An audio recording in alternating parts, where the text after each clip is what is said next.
Okay, so good morning. Today's daf is Kuf Samach Tet 169 in Bava as we are about to enter our final week of studying Bava together. It is hard to believe. We've been at it now for, let's see, 7 into 2, 24 for 24 weeks. This is the beginning of the 25th week. And so, God willing, we'll be finishing up a week from today, I believe. So, very, very exciting. Let me share my screen and we'll get started with today's daf. So, Just one uh, question. yeah, sure. If you have a moment, if not, that's okay. But the in yesterday, he didn't cover it, but I was looking at the Rashbam, and I didn't quite recall what if you can the sense of the phrase where he says the last Rashbam, the first Rashbam on the daf. It says Uh-huh.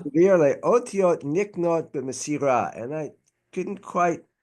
Um, I know it's referenced earlier in the Gemara, but I didn't quite fully understand that.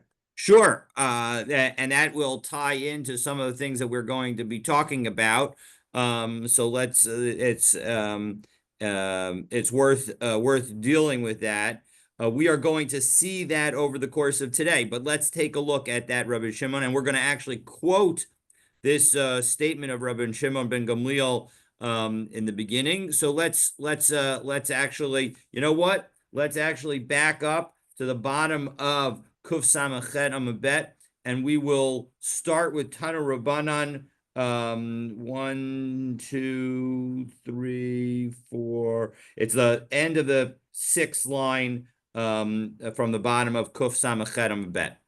Okay, so we're going to start there, and that way we'll cover exactly your question. So, Tana Rabbanan, we have a brisa. Hare sheba va'amar. If somebody comes to court and says, Avad shtar chovi, I lost my loan document. What am I going to do? Afal pisha amru edim, even though witnesses come and say, now it's important here. Take a look in the Rashbam. Avad shtar chovi.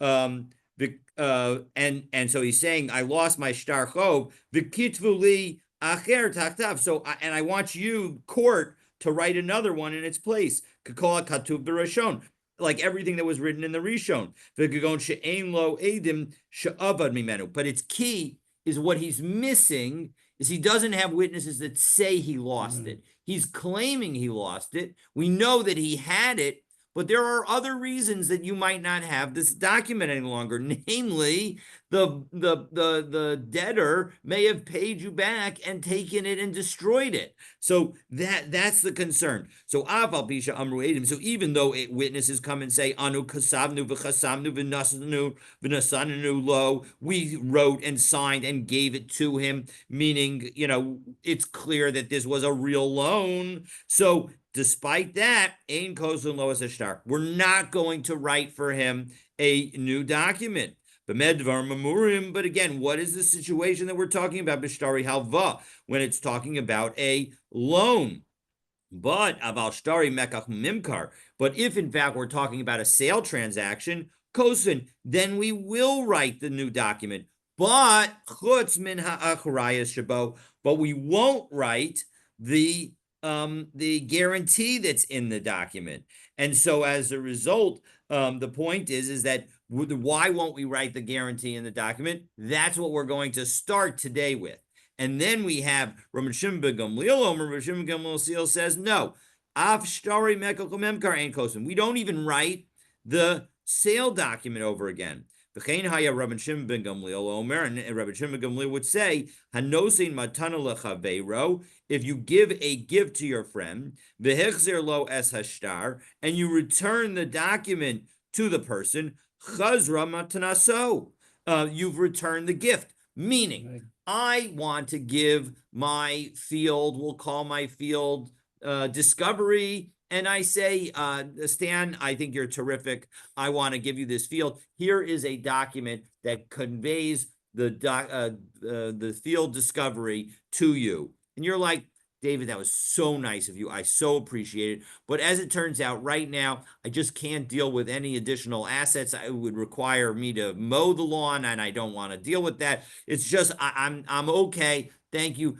I have what I need. You don't need that. I'm going to give it back to you. And you hand me back the star. Now, ordinarily, when I give you that contract, that has now constitutes a formal transaction with respect to real estate, because a real estate can be transferred with a star. But the star itself says that I'm giving it to you. So what Rabban Shimon ben Gamliel allows is notwithstanding the fact that the document says I'm giving it to you. If you give that document back to me, you are effectively returning the property to me, even though that document doesn't say, which it would need to in order to fulfill the formal rules of kinyan, that you are conveying the property to me. If you were to write a new document and say I'm giving you back the land, that everybody agrees it will work. But Rabban Shimon ben Gamliel says it works even if you hand me back the document. And chazaraso matanaso. So you were given back the gift. But no, matanaso kayemis. The gift still stands. We are going to spend the rest of today analyzing these two statements. First, the position that we said at the beginning, the fact that we're going to write the document of sale, but we're not going to include in it any guarantee, and we're going to explain what the story is there. And then we're going to look at Rabbi Shimon ben Gamliel's. Now let's take a look in Rabbi Shimon in the Rashbam, which is going to cite effectively the discussion that we'll have at the end of today. Desvirule top Rashbam on Kuf Samach Terem Aleph. Desvirule otiyot niknot b'mesira. He believes that the wording, the letters of a contract, are conveyed with its handing over. Come on, as we are going to see, as I mentioned, at the end of the day today.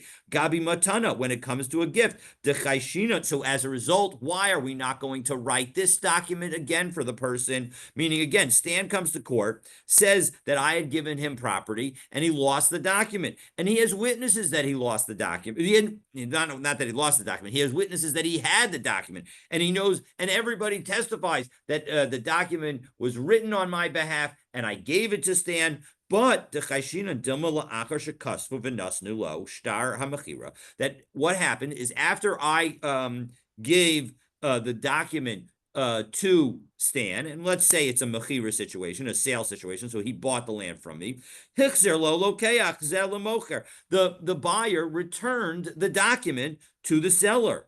So et hashtar, and he returned the document. And so as a result, the chazer lo makro, that undoes the transaction. Kedamrin and Gabi Matana, just as we say with the present. And so as a result, since Stan has undone the gift, if we allow the writing of a new document, Stan can then change his mind on whether he wants to undo the gift.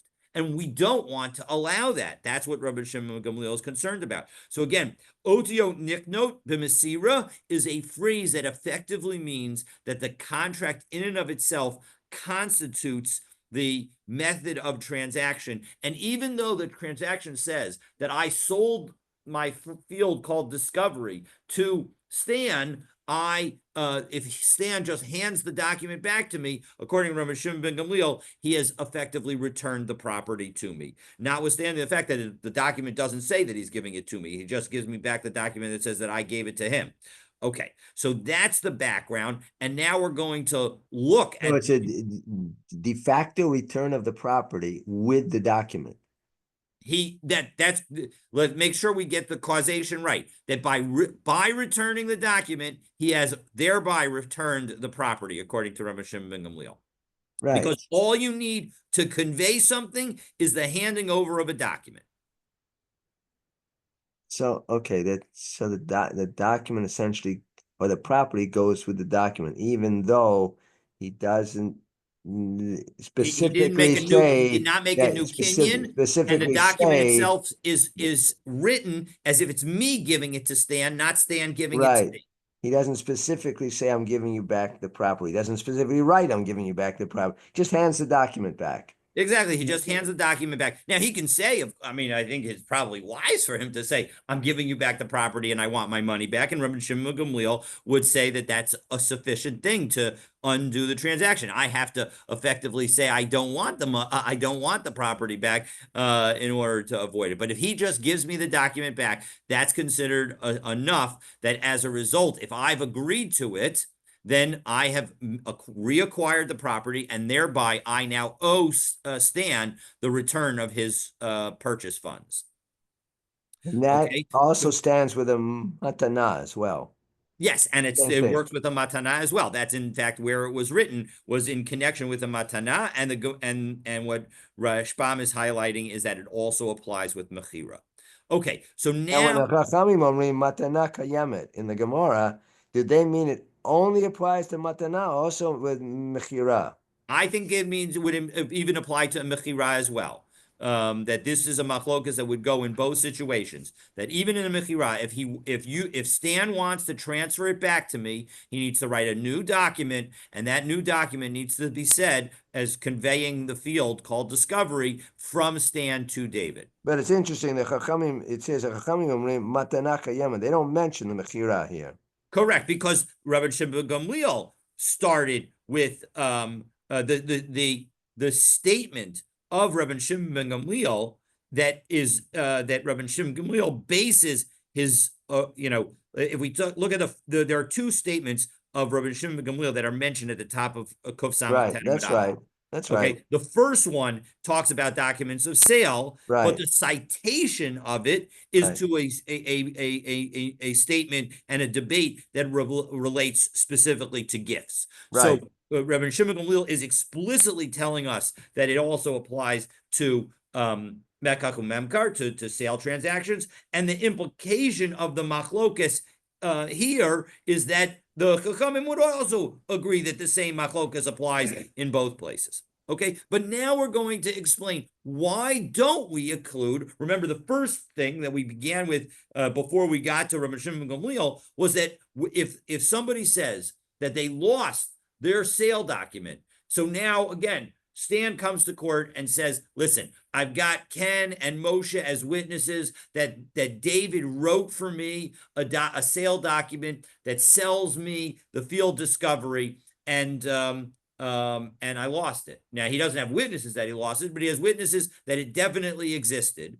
Then Ken and Moshe Ken and Moshe come to court. We will write a new document that says that Stan owns the field, but we will not write any guarantee in that document. Now we will need to see what exactly does that mean that we don't write a guarantee in that document. That will also be something to discuss today. But right now we're going to ask the question, why do we omit the guarantee? That's what we're going to begin with. So Amar Marchotz Macharaya Shabo, we say we're not going to write the guarantee. My time, and what's the reason we're going to exclude that guarantee? So Amar Rav Safra explains, Lefisha ein kosvin shnei shtaros al sada achat, because we're not going to write two sale contracts with guarantees in them for a single field. Dilma Azul Balcho, because maybe somebody else will come. Mark will come. Mark is owed money by me. And it happens to be that field that I just sold to Stan was sold to him after I borrowed the money from Mark, and I borrowed the money from Mark with a document. So Mark has a mortgage, has an encumbrance on all of my fields that I sell after the date of that document. So he'll come, Tarif Leilahai, he'll come and take back the property from Stan because he shows Stan that he's owed money and he's allowed to collect it. V'azalhai, and so then what will Stan then go do? He has two documents that show that he's owes that I've guaranteed the land to him. So he's able to come back to me and now claim that I sold him land that got taken away by a creditor of mine, and he'll get paid back. V'azalhai umapik chad, and he'll take out one of the deeds, one of the guarantees, v'tarif l'kuchos. And now, after I sold the property to Stan, I sold another piece of property to Lori. And as a result of that, now Stan's going to take I sold two pieces of property to Lori. And so as a result, Stan's going to come in and he's going to take one of the pieces of property from Lori in order to make up for the property that I sold to him that I got taken away. And then he'll go back to Mark. Now, of course, in this case, we have to make sure that Mark and Lori aren't actually siblings because, of course, Mark would tell Lori that this subterfuge is going on. Shufli de Ekumba. Let me go back into the land. Let me go back into the land that you just took from me, and then you take that land from me again. V'hadar tatirfin, and then you come and take it again. Umapik achrina, and now what'll he do? He'll take out his second guarantee and he'll go back to Lori or to some other purchaser that purchased that land after I sold the land to Stan, and he'll v'hadar azol tarif lekukos achrini, and he'll come and take other lekuko. And so as a result of doing this, Stan and Mark will end up with extra money. They'll have sort of cheated the system. So we're going to bring three challenges to how this could possibly happen. Meaning there's problems with this story of how we could cheat. And we're going to address each of the problems, all of the problems. So in the end, Rosafra's answer is correct, that we're worried about cheating, but we haven't gotten all of the nitty-gritty details of how this cheating will happen. And that's what we're going to do now with these next three Q&As. So let's take a look. Mekevan de Karane Lishtara de Malva, B'mai Hadar Tarivla. 1 second. Once the court tore up Mark's document that allowed Mark to collect the property that Stan bought from me, how is he going to collect a second time, right? You had told Mark, let me be in the field so that way you can come back and collect it. But in order for Mark to collect it, he needs to have a good contract, because we have v'chitema delo karane. Because if you want to tell me that it was maybe the Mark's contract that shows that I owed him money was never torn up, that's not the case. V'ha'amar Rav Nachman, we have the statement of Rav Nachman, kol tirfa, any document that allows for collection, delo ksivbe, that isn't written in that document, kara'ane lishtara de malva, that we ripped up the document, the loan document that the lender gave to that the lender was holding from the borrower, lav tirvahu, is not a valid document that allows collection. So in order, because there's a process, and we're going to go through that process right now, of enabling Mark to collect that land. The first thing is he has to go to court, and he has to show the document, and either I have to not come to court, or I have to come to court and say I don't have any assets. Okay, and then what the court will then do is give Mark a collection warrant, which allows him to go all around the world and say, I found a piece of property that belonged to David, or that used to belong to David and David sold it after the date of my loan. And so as a result, I have a mortgage on that. So he goes all the way around the world with this collection warrant. And that collection warrant allows the courts in that local area to immediately go and facilitate and seize. Exactly. So the chol adrachta, and that's the next step, which is the repossessing of that repo property. Man. The repo man, exactly. Delog siba karane latirfa, that any repo document that doesn't say that we tore up the collection document, right? Every step of the way, you have to rip up the prior document so it doesn't get used again. So it has to say in the repo document that we tore up the collection document. And in the collection document, it has to say that we tore up the loan document. And so lav adrachtahu, it's not a valid repo document if it doesn't say that. And then finally, what do we do? So now Mark has not only has he got proven his rights and therefore got a collection warrant, then he's found the property, so he's gotten a repo document, but now he has to show what is the property worth so that we can figure out, has he gotten paid back in full? Has he gotten paid back too much? Has he gotten paid back too little?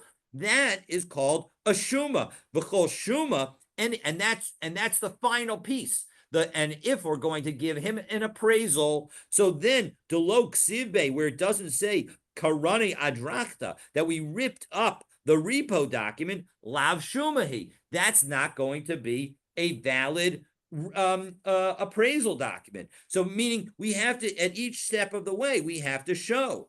All right, and let's take a look. We can, you know what? I think we did that sufficiently well outside. The Rashbam here, it's the third line up in the narrow lines of the Rashbam on Kuf Samachtet Amud Aleph. V'ha'amar Rav Nachman goes through what I just went through in even stages. Maybe in all of those stages in a little bit more detail, but I don't think we need to go through that because I think we went through it sufficiently. So as a result, so now we have the question, right? We had made up, why are we not going to write the guarantee in the document for Stan when he says he lost the property contract that says that I sold him, that I conveyed to him the field called Discovery. It's because we're worried that he's going to try and do some kind of subterfuge with Mark. But the problem is that for Mark to be able to collect a second time, he would need to have his document, and he's not going to have that document. So he won't be able to collect a second time. So you're absolutely right. We need to revisit this precise situation that Rav Safra was talking about. And tricha de ka'asi mikoach avase. We have to deal with the situation where Stan doesn't go to Mark. He goes to the person who owned the property before me. And he goes to that person's son and says to him, your father's passed away. You used to own this piece of property. You come and claim that you come and claim that it belonged, give it, you work with Mark to let you take it back. And then you say to the person's son who used to own the property, you come and claim that it belonged to you. You don't need a document in order to do that. All you need is false witnesses. And so we'll create a whole system, and you'll end up taking the property from me, and I'll be able to collect a second time. So that's the situation. Take a look in the Rashbam. As he explains it in a little bit more detail. Lo tzricha de'asi mikoach avase. Lekach ein kosvin shtei shtaros. So this is why we're not going to write the second document with a guarantee. Dechayshinam, because we're worried.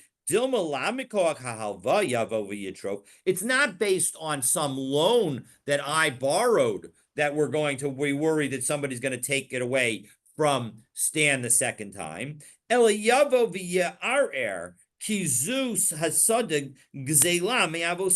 Somebody's going to come and complain that this field was stolen from his father. This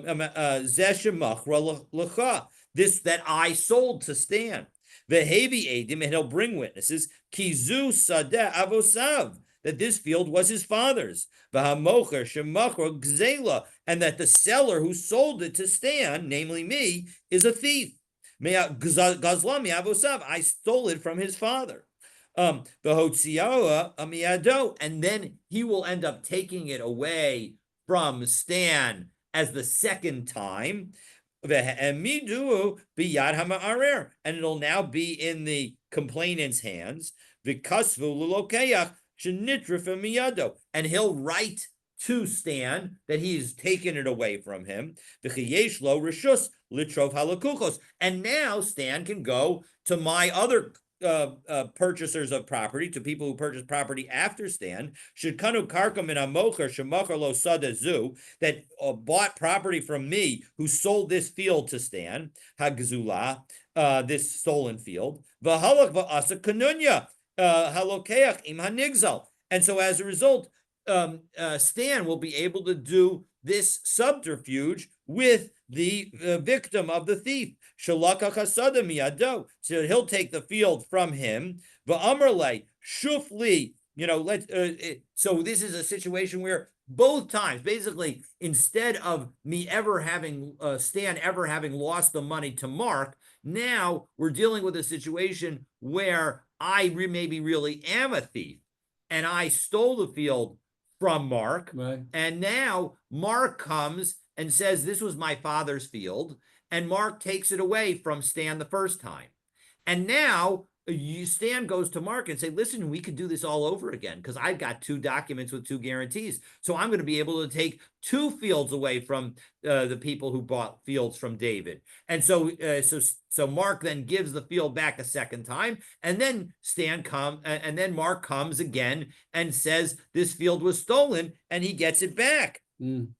Kisada zug zela hamocher hazeh umachor lazeh, that he stole from this one and gave it to that one. Vitorfo miyando, and you'll be able to take it away from me. V'chozer halokeach hazeh b'shtar hasheni, and you'll be able to take that second contract and v'shekasulo be'etz she'amar avad shtari, at the time that it was written, which was written when we said that you lost the first contract. V'torif bo pamacheret, and you'll be able to make another claim against somebody else who bought from me. Lefikach Amar Rav Safra. That's why Rav Safra said, Ein kotvin shnei shtarot al sada achat. That's why he said we don't write 2 sale contracts with guarantees on a single field. So that's the situation. So now we have a new situation. We understand the situation, but it's still not perfect because Amar le Rav Acha. Can we just summarize that in a couple sentences? Because it got a little bit complicated. Sure. Summarize in a couple sentences.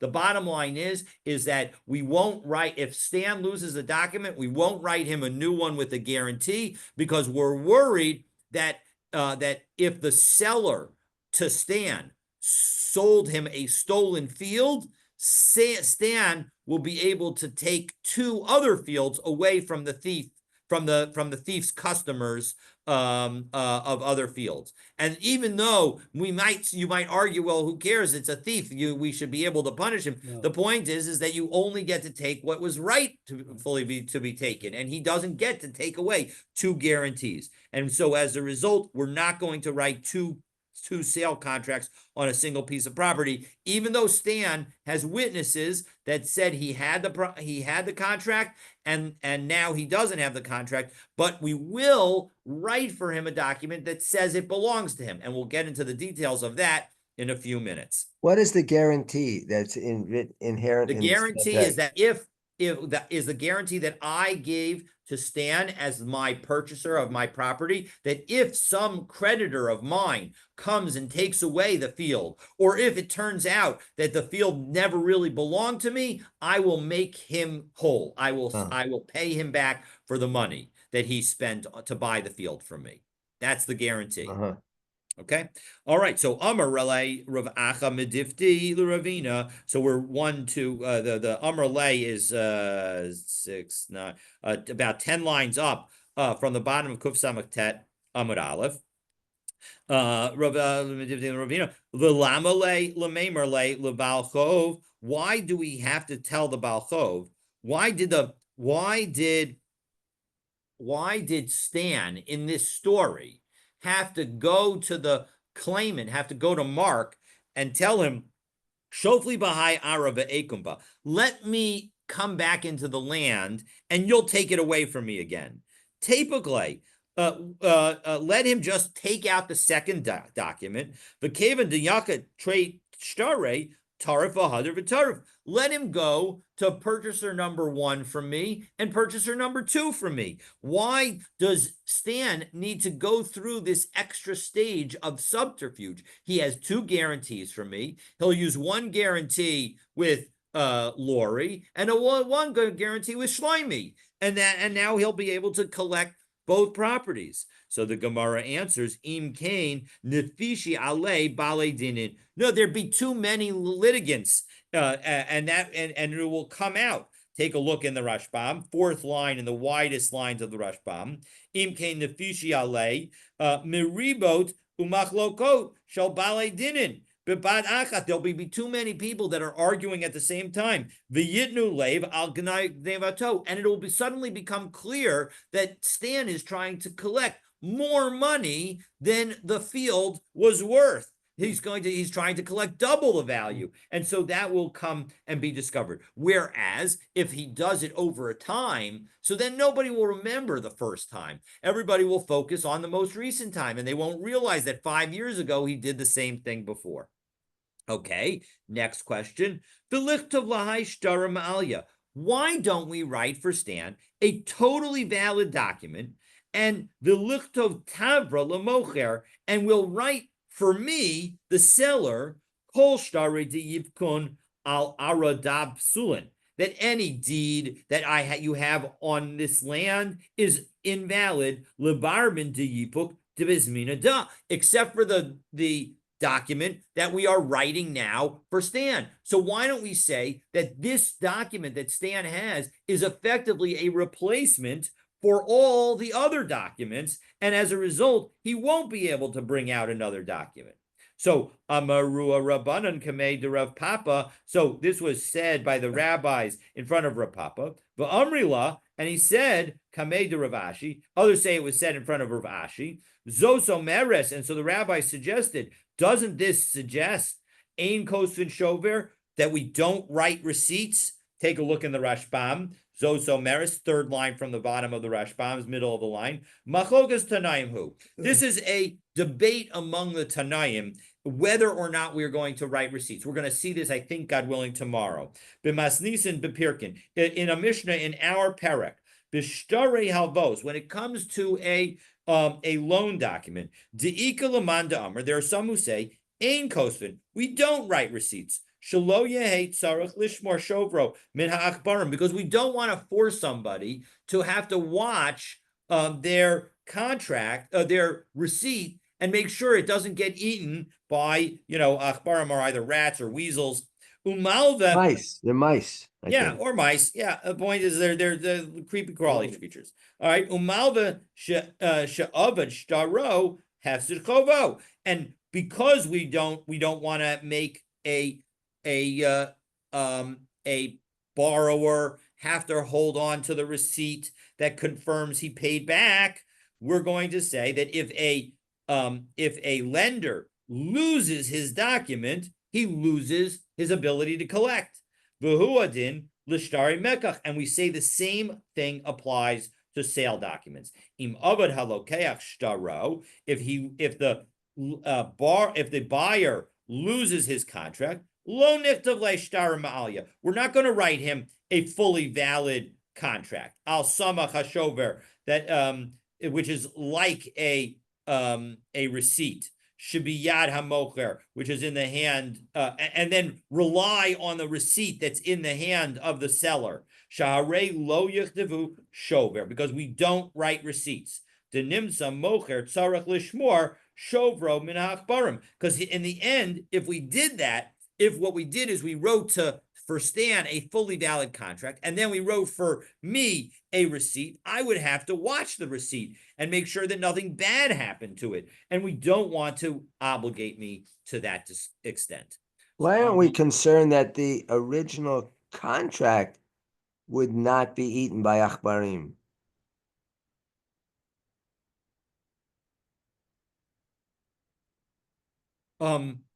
Because all the documents that we're talking about are, the question is sort of who is the claimant and what's the story. And so with an ordinary document, that document is equivalent to money for me. And so as a result, I have an obligation to watch it because it's equivalent to money that I am owed. Either it's equivalent to the field that I own or the money that I am owed. And so as a result, we're okay in that situation, putting the obligation on the Baal Chov, on the creditor, to watch the document. Here, the problem is that what we're doing is saying to you, Ken, that if you want to make sure that I don't claim from you the $100,000 that you borrowed from me and paid back a second time, you need to hold on to the receipt. Well, now all of a sudden, you have a piece of paper that isn't about getting money from somebody else, and therefore, if you lose it we won't feel too bad because after all, yes, you will have lost that money, but you don't have the money right now. But instead, now if you lose it, you're going to lose an extra $100,000 that you never had, that you never borrowed, etc. So that's the situation where we're concerned about it. We're willing you're right that in all cases, maybe we need to be worried about achbarim. But the point is that in one situation, okay, there's a balancing act. We're going to force the Baal Chov to be careful about achbarim with respect to the shtar chov, with respect to the debt document that he holds in order to collect from you. But on the other hand, because we want to encourage loans and facilitate that kind of business. But when it comes to a receipt, no, we don't need to have receipts. And so that's the position. We don't need to have receipts. So that's the position that says we're not going to worry about it only when it comes to receipts. So the receipt just indicates that it was paid off. And so The we receipt don't, indicates that it was paid off. so Exactly. we don't worry about it. Exactly. So Amr But you'd Lahu, think though that a person would want to keep the receipt of course he to wants to show keep the that receipt. that But it the was point paid. is that we're not going to enter into this whole business of receipts, because if we force, again, and we're talking about a receipt for repaying a loan, if we force the person to keep the receipt, then all of a sudden now it's much harder. We're creating an obligation on somebody who's probably not doing too well in the first place, which is why you needed to borrow the money. So the point is that on some level, you can view it as a rachmanis, in fact, that we don't want to try to impose this, because again, we want to prevent the lender from trying to be able to collect a second time. So Amr Lahu, so we originally thought, the rabbi said, well, maybe this shows that we don't write receipts. No, not necessarily. Amr Lahu, either Rav Papa or Rav Ashi, whoever it was said in front of, said to the rabbis, Ba'alma kosen shover. Really, we could say that you could write receipts.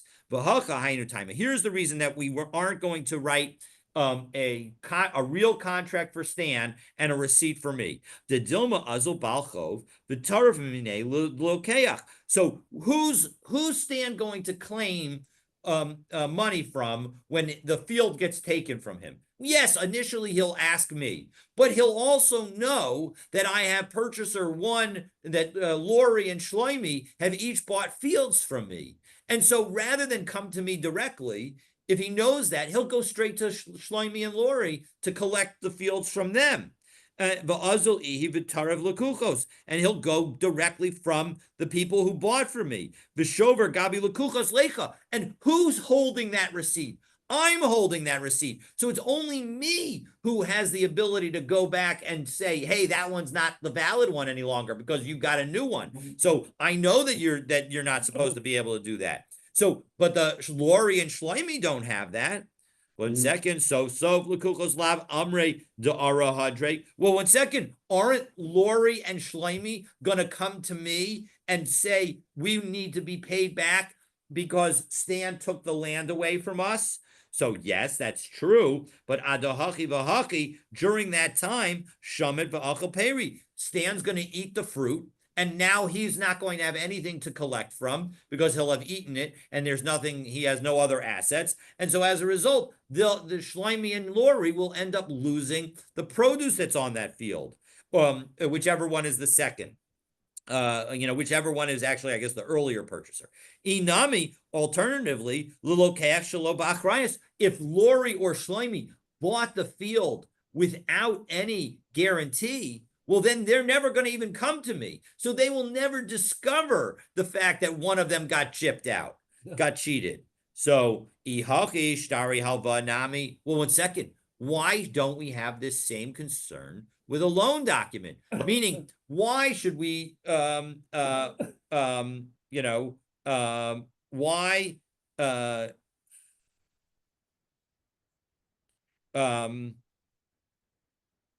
But isn't our case where there is achrayut, that they're coming back to you to say there's a pay, make me whole? Stan has achrayus, but it's not clear that Shloimi and Lori have achrayus. That's the question. in terms of that. But let's take a look in the Rashbam, Shtari Halva Nami. So, Shtari Halvos Nami.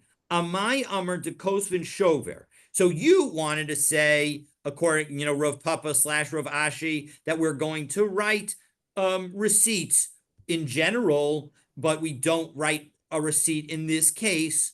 But we have enough, so we now see that there is a reason to be worried about writing receipts. Nami de tarif hamalva lokuchos, that maybe this situation would would allow Stan to end up collecting from Shloimi and Lori, Shalaku min halova, who acquired from me, the borrower, the Tavra biyada, l'dilakuchos, and the Shover is Leica, and the receipt that I paid Stan back is not in Stan, is not in the hands of Lori and Shloimi, it's in my hands. So again, what's the factual situation? I borrow $100,000 from Stan and I pay him back.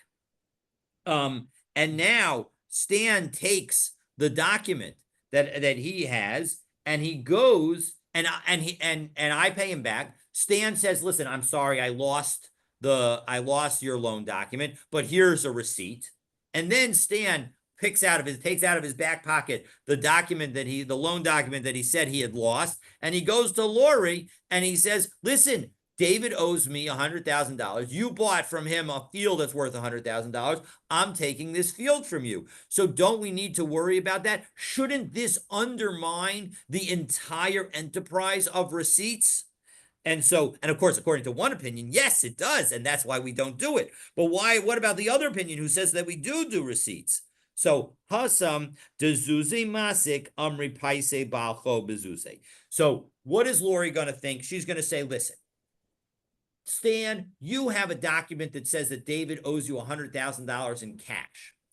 If he owes you cash, you might accept cash from him. And so as a result, I'm not going to let you get away with taking land until I double check with David that in fact everything is on the up and up. But, hacha de aramasik, but in the situation where Stan is the purchaser of real property, then when Stan goes to Lori to try and take her property away, she knows that Stan's not going to settle for cash. Stan wants real property. That's what he bought. He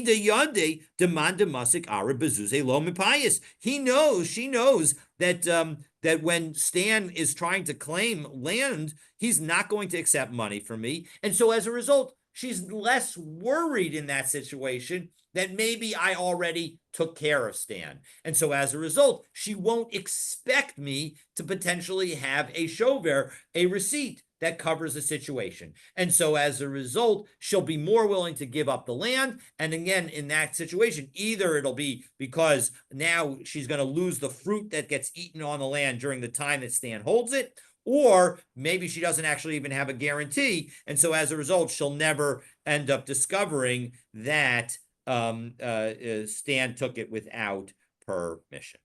But if she had, but we were talking earlier about a case where there was achrayut. In that case, wouldn't you make her whole?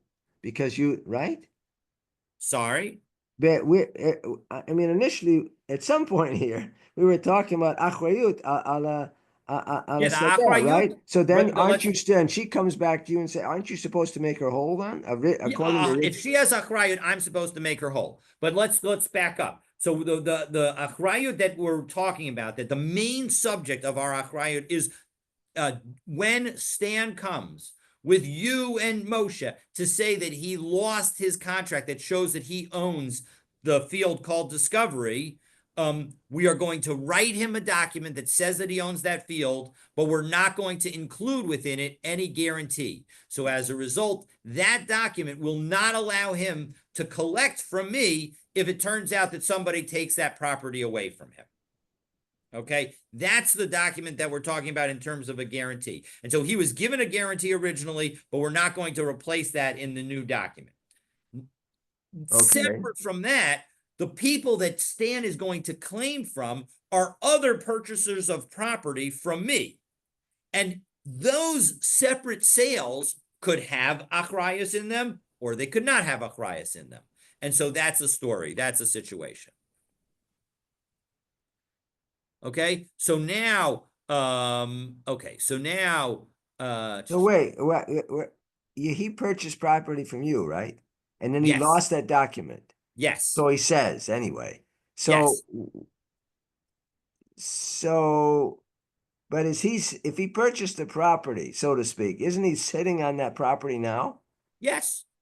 So But what happens? why is he going to claim from somebody else, a third person, a fourth person, I'm going to take this property because I was promised other property and I didn't get the property. I lost the document. But he's Well, that's sitting on the because property. it's because Mark came and took that property away from him because Mark was owed my money by me before I sold the property to Stan. Okay, but you're saying now Stan goes to somebody else, a third party, and takes I want property back Yep, because my property was taken from me. correct. Taken by him. Oh, I'm still puzzled. How does he have the right to do that? He claims Because he finds his guarantee, or that's what we're worried about. He's gonna. The question is why don't we write for Stan a second guarantee?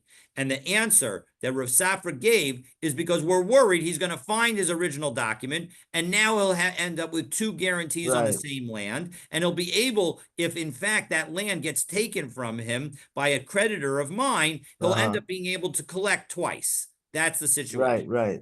Okay. And so now we've determined that we've now concluded, okay, we now understand. And we said, well, maybe we could write a receipt or maybe we could do that, various things. But the bottom line is, in the end, we can't, we've no way to work it out other than we're going to write Stan a document that says that he owns the property, but we're not going to include within it a guarantee. So that's the question. What does that mean that we're not going to include the guarantee? So Amar Mar Chutz Min Achrayas Shabo. Now we continue in the Gemara where 1, 2, 1, 2, 3, 4, 5, 6, 7, 8, 9 lines down towards the end of the line. Amar Marchutz Min Amakhrayas Shabo. So we're going to say that it's not going to include the guarantee. So Heichen Kasvinan. How do we write it?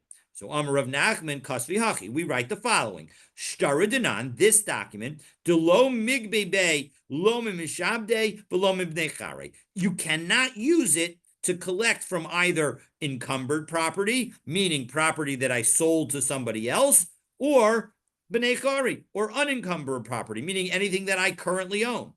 Ela ki hechi detekum ara biyadi delokeach. It is only it is only written so that we can establish that this land belongs to Stan. Right. So that's the whole point. That's all that Stan's going to be able to do. So the point is Stan, we've now seen Stan needs to be careful about his document because if he wants to maintain his guarantee, he's got to hold on to that document. Rafram says that, listen, from what you just said, Rav Nachman, Zosomeris Achrayas Tos Soferhu. This demonstrates that if you accidentally omit a reference to a guarantee in a document, Taima, then it is a Tos Sofer, then it's a mistake. And we read into any document that doesn't have a guarantee, but doesn't explicitly not have a guarantee, we will read into it a guarantee. Time de of lake hockey. So the only reason that this works is because Rav Nachman said you wrote those words. That's why we're going to say that this document has no guarantee. Hello, kasav lehaki. If it hadn't been written in the document that it specifically said that it can't be used to collect from either mishubadim or eno mishubadim or bnei chori, we would say that you would gabe. We would say you would be able to collect because of the concept of achrayas tos soferhu. If one omits a guarantee from a sale document, we assume that it was intended to be included. So whenever we say, this highlights, whenever we say that I sold a piece of property without a guarantee, it means that I explicitly wrote in the document that this sale does not include any guarantee. Because if it didn't say anything, we would just assume that my sofer, this person who wrote the document for me, accidentally omitted the guarantee.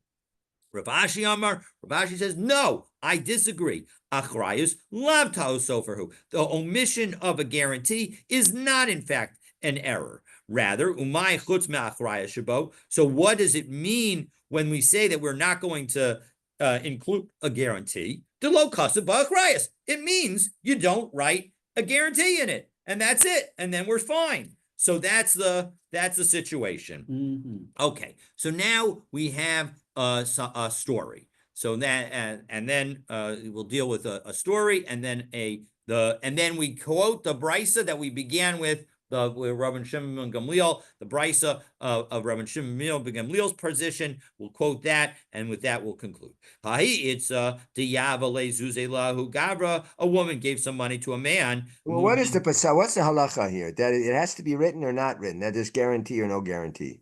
I'm pretty sure that we paskin that the guarantee, if it's not written, then it's considered. It still has that we say achrayas tosofer. That if a document is written and it does not have any wording about whether or not there's a guarantee, it's presumed that there is a guarantee. Wow. Yeah. Now again, if you write explicitly that there is no guarantee, then it's not tosofer, and there's no guarantee. Okay, so it's basically where do we draw, where do we write the presumption? You know, and that's what a lot of this almost a significant piece of Bava Batra has been about. What are our baseline presumptions in connection with various kinds of transactions? And now, achrayas tosofer is one of those baseline presumptions. If a written document doesn't have a guarantee, we presume that it's meant to have a guarantee. And that's why any loan document allows people to collect even from mishubadim.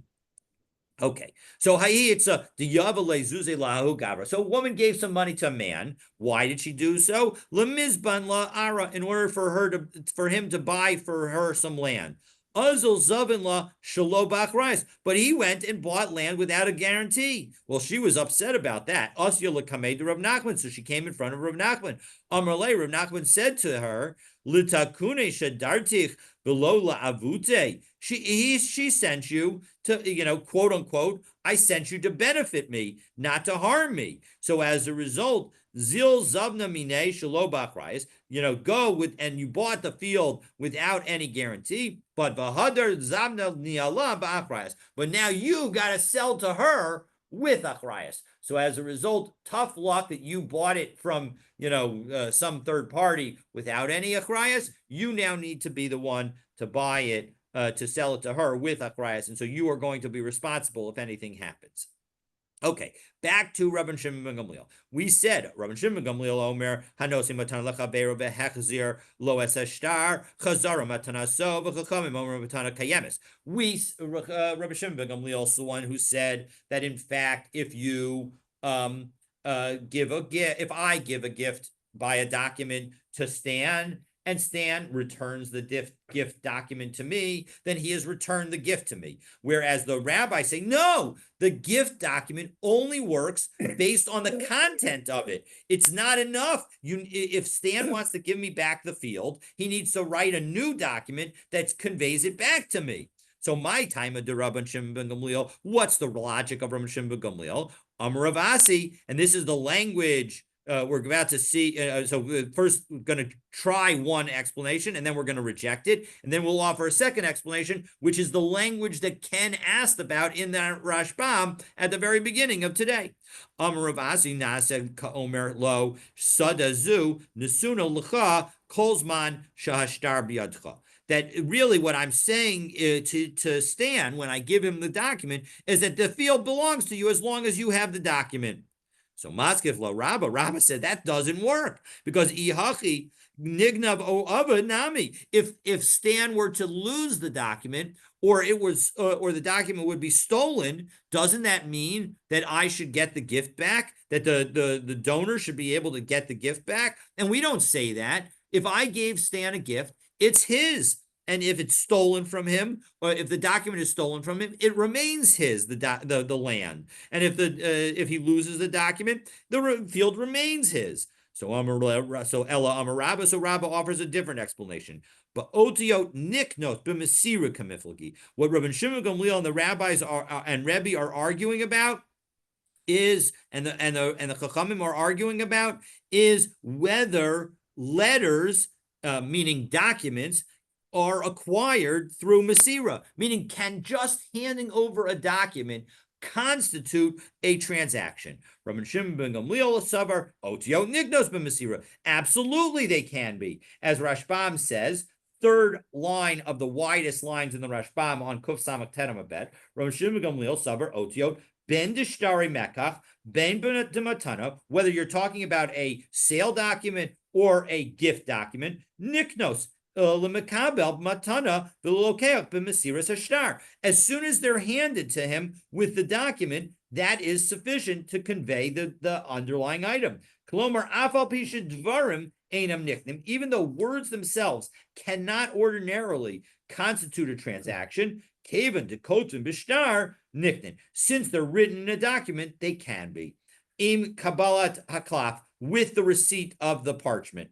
The Kavan Shehichzer Loas Ashtar. And now, when you return the contract, Chazra Matanaso, you've returned the gift. Uplugsahi Bamocher Esesfina. And we saw this machlokas earlier in the Maseches on Daf Ayin Vav Amud Aleph. So that is the position. V'Rabbanan Sabri Ein Otiot Niknos Masira, and the rabbis say no, we disagree. They don't.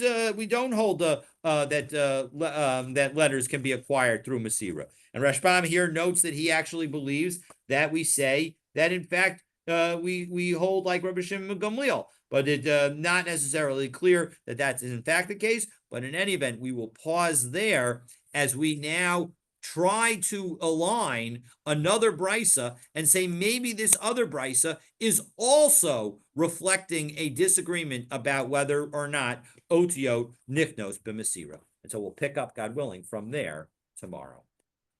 Thank you, Rabbi. Have a wonderful, wonderful day. Yes.